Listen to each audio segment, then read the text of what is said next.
оюутан наснаас тань үлдсэн хамгийн тод дурсамж юу вэ танд?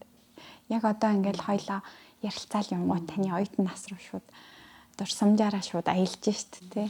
Тэр үед бодогдсон.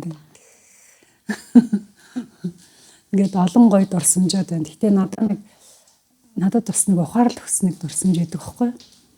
Би 2 дугаар курсын оюутан байлаа. Тэгээд харцсангуу тэр үеийн одоо нөгөө дунд сургуулийн хүүхдүүд чинь Унгарын одоо тэр 12 дугаар анги төгссөн. Одооны бараг манай энэ их одооны манай энэ 10 жилийн хүүхдүүд чинь биолог одоо энэ генетикийг хүртэл үзээд нь штэ. Бүр удамшил энтрийг үзээд байгаа байхгүй юу. Тэгэхэд бид нар чинь тийм юм битгээл зүгээр л дайрамны нөгөө нэг эволюцийн онолыг л үтсэн. Тэгээ яг мод юм байдаг юм байна гэсэн нэг тиймэрхүү төмөн бодис энэ гэсэн тийм хичээлүүд орсон. Тэгээд ангидаа ерөөсө 2хан Монгол тэгээ басан дандаа өнгөрөөд тэгээ 2 дугаар курс нөгөө ургамлын систем бидний хэцүү хичээл ордог гэсэн.